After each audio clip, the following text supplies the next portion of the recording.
popped up across the CSRA as fast as they popped up, they're pretty much diminishing. Still have quite a few lighting up the sky on Line 6. A full look at your forecast coming up. Right now on News Channel 6 at 6, an invitation for tree lovers to state their case, their chance to maybe change the course of a downtown project. As your news at 6 starts now. Live from Television Park, this is WJBF News Channel 6 at 6. Good evening, everybody. I'm Brad Means. Thanks for joining us. Jenny is off tonight. Coverage you can count on begins with the planned removal of trees in downtown Augusta. Dozens of them on Telfair Street on the chopping block to make way for road work. George Ascala now tells us the mayor wants to talk about it at Wednesday's meeting. When it comes to the planned removal of dozens of trees on Telfair Street, the mayor is getting an earful. Certainly hearing a lot of concern from our citizens. As you know, Telfair Street is one of the most historic in all of our city.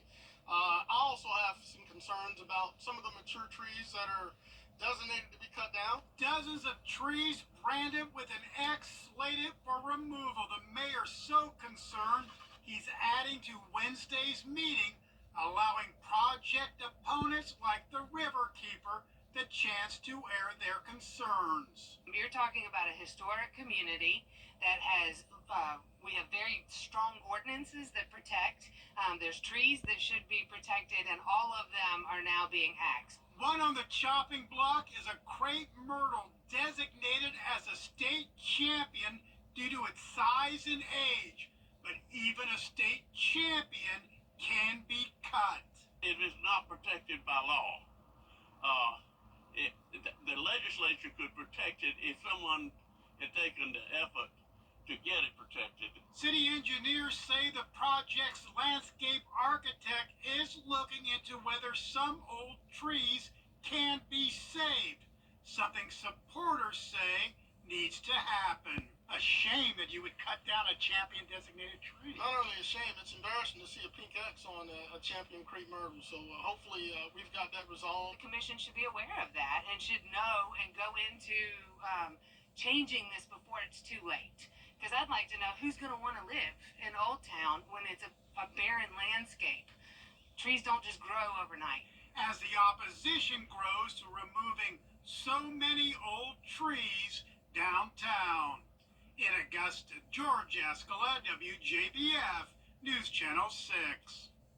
Chief Meteorologist Tim Miller joining us now for a check of our weather on this busy Tuesday weather-wise. Tim?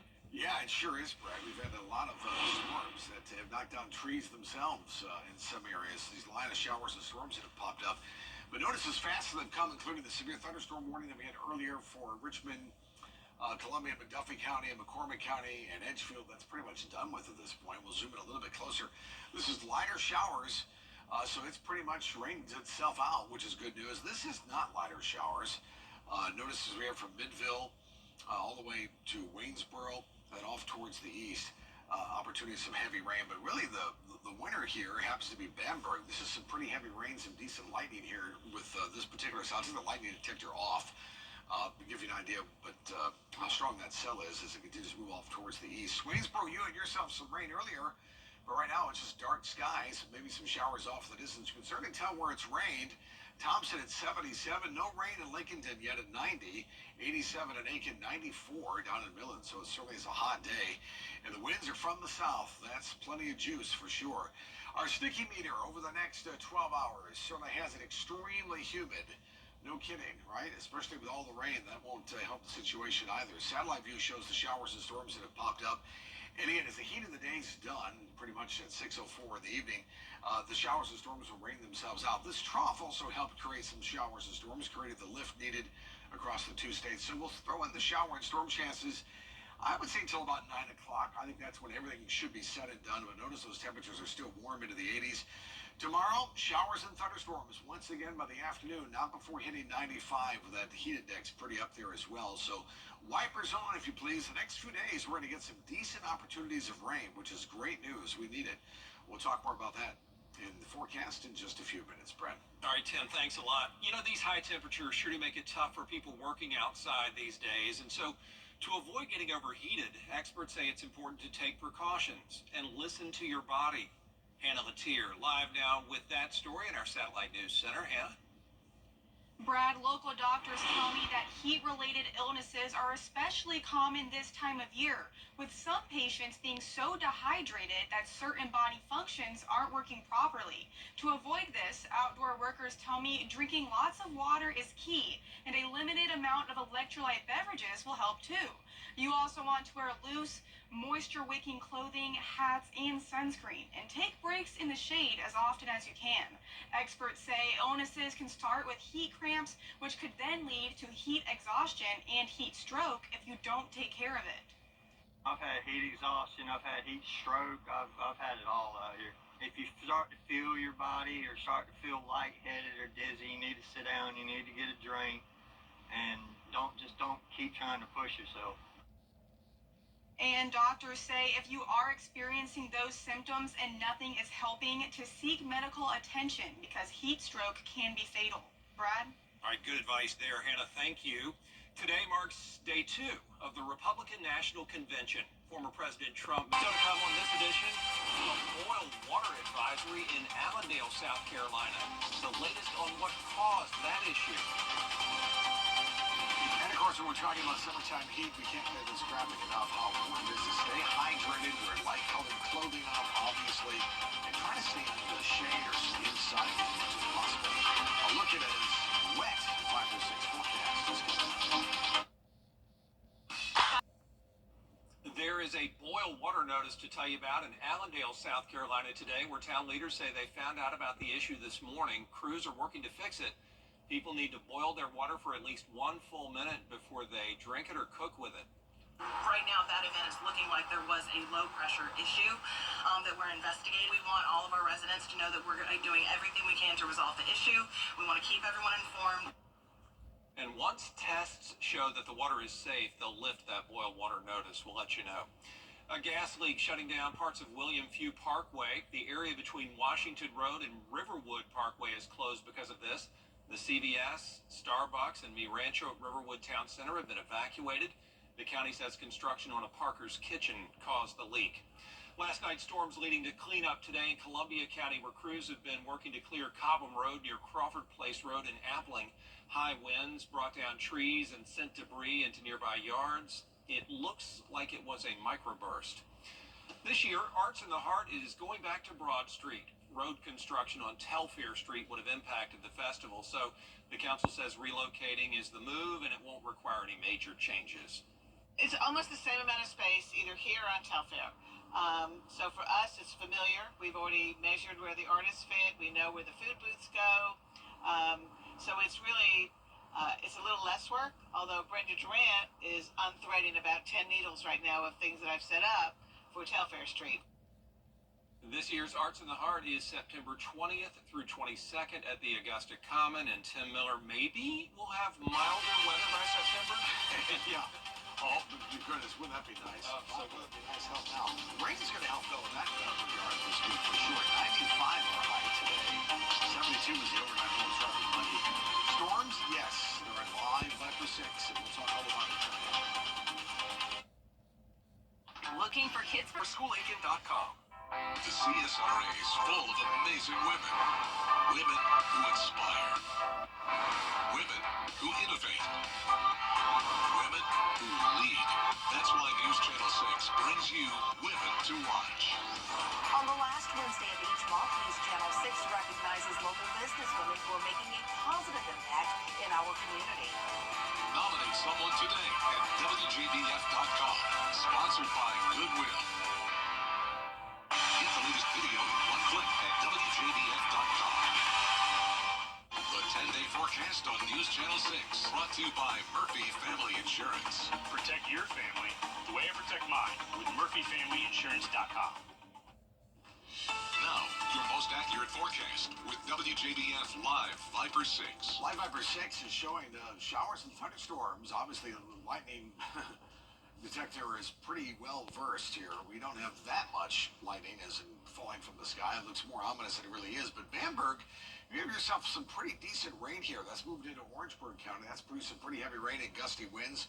This cell east of Saluda is about ready to maybe head into Ridge Springs, Monetta, Batesburg, Leesville here with some quick to heavy downpours. This is lighter rain over the city at this point. Remember we had those big storms that rolled through about an hour and a half ago? Those are now since pretty much diminished. Peppered about here, though, scattered are some more scattered showers and storms here, sort of here and there. This is a view over course over Bush Field. Got ourselves a bit of a breeze. 82 degrees. Temperatures have fallen thanks to the rain. The winds are from the southwest at 11 miles per hour. Dew point 71 degrees, so plenty of moisture in the air. Typical summertime pattern, highs low to mid 90s, very humid conditions with those afternoon showers and thunderstorms. The sticky meter has the dew points well in the 70s, and that's going to be the case for the next several days. And with dew points pushing 75 degrees, you can just place good bets on it. We're going to get ourselves some afternoon thunderstorms, some of which with some pretty heavy rain, because that's pretty much tropical air in place. So not a whole lot going on, really. Got a front to the north, but it's this trough that's also helping create lift that creates shower and thunderstorm activity. I'll zoom a little bit closer, and there it is. And these little disturbances will continue to head our way. So the heat of the day will produce the showers and the storms, plenty of moisture in the area, and these little disturbances that will come and go. So let's jump into Futurecast. Any showers or storms around tonight should end by about 9 or 10 o'clock. I think we're pretty much done with any major severe weather. 11 o'clock tomorrow morning, it's all relatively quiet. Watch what happens by the time we get to 1 o'clock, right? Look at these showers and storms pop up, and you notice they pop up, they come, they go. Hit and miss for sure. They'll produce some pretty heavy rain. There's 6 o'clock tomorrow night, so pretty much the same thing as tonight. We'll see tomorrow night, and then Thursday night and Friday night. Notice by 11 o'clock as the sun sets, a lot of the energy is gone, so these showers or storms will pretty much rain themselves out. So that's certainly some good news. Not before, though, it becomes very uncomfortable. 95 tomorrow, 94 on Thursday. Notice we'll fall here 89 to 90. Right, that's below average. But the heat index is still well above 100 degrees. That's because we'll have plenty of moisture in the air, and that'll be a good bet for afternoon showers and storms, which really is great news because we really need the rain, and it's our summer rainy season anyway. So storms early, then partly cloudy, 75 the overnight low to be muggy, 76 in Waynesboro, 74 in Saluda. Tomorrow we'll push 95 degrees. That, of course, is before those afternoon showers and storms start to pop. And then once they do, temperatures, of course, will start to fall. 10-day forecast, yeah, there's the decent rain chances for the next several days. I mean, this is great news, really. Just know that in the afternoon time, don't keep the windows down. Make sure you roll them up. Or do we roll windows up anymore, Brad? Maybe it's just push the button.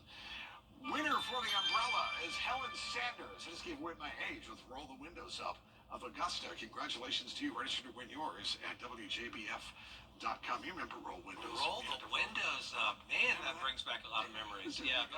Most of the time it's the button, right? When it works. When it works. True. All right, Tim, thanks a lot. We appreciate it. Coming up, the Georgia Bulldogs getting ready to take their turn at SEC Media Days. Big day for them, the Big D today. Hear from Kirby Smart about the Dogs' quest to get back to the college football playoff in sports. Are you TeamMinuteOffer.com?